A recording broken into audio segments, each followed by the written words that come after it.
President Trump posting on Truth Social today, encouraging and offering words of wisdom and promise of help. Joining me now to discuss these developments is Shahrzad Ghanei, publisher of Epoch Times Persian edition. Shahrzad, thanks so much for joining us. So President Trump posted on social media earlier saying, quote, Iranian patriots keep protesting, take over your institutions, and that help is on the way. Is this a pivotal moment? Thanks, Steve. Yes, definitely. I just want to make a new report of the number of deaths, that at least 12,000 people have been killed in Iran, based on a new report from Iran International. Mostly this killing has happened during 2 days of the protest and the crackdown, and it's a nationwide crackdown. And this is the largest mass killings that has happened in Iran's modern history that we've seen. And the government has shut down the internet, and only their own state media are accessible. And what President Donald Trump has said is so encouraging to Iranian people, because they are seeing that they are fighting like with their hands and feet, like just going to the street after 6 p.m. into the streets, and they're getting shot by the government forces, state forces. So the internet is shut down, phones, messaging apps, they're not working, and even the independent media, they are all cut off. Other than that, they're going door to door and asking people to just give in their the satellite equipments. And basically this blackout is just to hide the scale of what is happening right now. And the number of 12,000 that we are talking about is not just a guess. Iran International is saying that they've used a careful verification process with sources that they have inside the country, and they've got to this number. And this crackdown was carried out by direct order of the Supreme Leader, Ali Khamenei, and with the full knowledge and the approval of the heads of all three branches of government. So with all these sayings, whatever is happening, like based on the reports based off all the sources that we have inside Iran, we have received information that main streets in Iran, in Tehran specifically, and in other cities are just like front lines, like they're at a war zone. And when during these things that the people are not armed, such a message from President Trump is very hopeful. But there is ups and downs, right? When there was the message from President Trump that there's going to be negotiations with the Islamic republics, this was very discouraging people. So now another message was saying that there is not going to be any negotiations. So again, things look like very much promising. And I just want to add that many people that are being killed on the streets are very young. They're under age of 30. And specifically, this reflects that it's a generational demand for change, and people, the whole protest is saying that they are asking for regime change and not just for any reforms. Other than that, these protests have a leader right now. Reza Pahlavi, exiled crown prince who lives in the United States. Protesters are chanting his name, and they're asking for him to be the leader for the transitional government, so that he can bring them to ballot boxes, and then everybody can decide for them for the future of Iran, whether they want to have a constitutional monarchy or a republic. Whatever it's going to be, it will be a secular democracy and a free Iran. This is pretty significant, the number that you just presented. There's still mixed reports coming out, some saying 2,000. CBS also reporting 12,000 feared dead. Talk to us about that number, what it means in the context of historical. I mean, it's just a huge number and loss of life of innocent people as it is. But is this number significantly higher than previous protests? And talk to us about what this means right now for that movement. Absolutely, it's much, much higher. We haven't seen such thing in the past, that like these tens of thousands of people getting killed during the protest.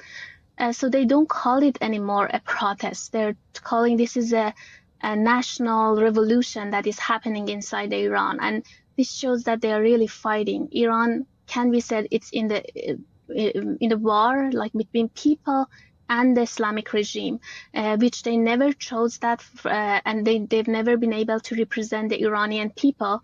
So this is what exactly is happening. There are people of all ages, all different groups, all different businesses. Even the protests, they're saying that there's shortage of food and there's no oil and there's no, cooking oil. So this means when they go to the stores, the shelves are empty.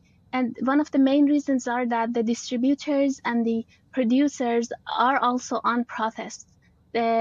Looks like the whole country is going on protest. The protest that even was triggered by the bazaar, which is considered as a very conservative members of society.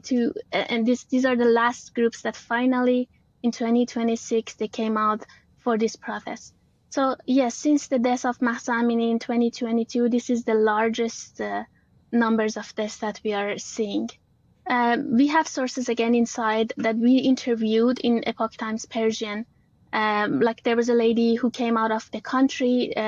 She's residing in Holland, and then she's saying that she just went there to visit family, but she could, after 6 p.m. she could hearing continued gunshots, gunfires. And she wouldn't dare to go to the street because she said it's much scarier than last time, like in Mahsa Amini's protests in 2022. At the same time, she was saying that you can hear that these security forces are speaking Arabic, which is not, they do not speak Arabic in Tehran at all. So it looks like there are reports that they are utilizing forces, Iraqi forces from Hashd Shabi, from Iraq, that are basically Islamic regime backed forces. So they are bringing them to the country to do the crackdown on the people. President Trump is saying that, he's already imposed a 25% tariff on other countries doing business with Iran. We might have a soundbite.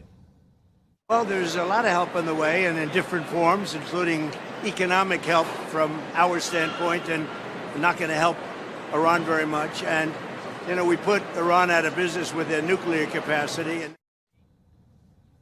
How big of an impact do you think these tariffs will have, and what other support could the U.S. be considering? It definitely has its own impact. Maybe it's not leading to final regime change, but any sorts of pressure that is coming from US and European countries has its own impact on having more pressure on the Islamic Republic. What is more expected to happen is that people are calling President Trump to act. Today, like in Toronto, there were a gathering of thousands of people in front of the U.S. consulate in downtown Toronto, asking Trump administration to act now. The slogan was like, Trump act now. And this means that they are expecting that they aim for hitting some of the forces of the Islamic Republic, that is some of the security forces centers, the Supreme Leader House. There are centers that they can, send their missiles to it so that they can target it, which usually people cannot do that with just bare hands. How significant, Shahrzad, would you say is the free flow of information, the internet, at a time like this, as the regime imposes what all reports are saying, a communications blackout? And it's being reported that even they're jamming the regime, the Iranian regime, the Starlink, Elon's Starlink, with CCP technology. Even connecting to the Starlink is not available for all people. Actually, it's available for very few because the equipment is not there. You need to have certain devices to be able to connect to Starlink. And if you don't have that, if you're not prepared for that, then you cannot connect to Starlink. And right now, that very few videos and pictures and all the information that is coming out of the country is through those people who have the connection to Starlink.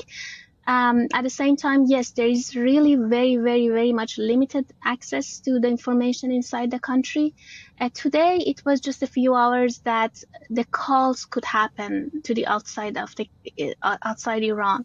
But over the last 6 days, like 6 days of complete shutdown of internet, it was very hard to receive the information. Either it was through Starlink that some people have access, or it was some people who could manage to get out of the country and bring out some videos, which was still very scary. You know, when you're getting out of the country, they might check on your cell phones to see what type of information you're taking with you. So mostly people want to delete that before getting into the plane. Publisher of the Persian edition of the Epoch Times, Shahrzad Ghanei, thank you so much for joining us.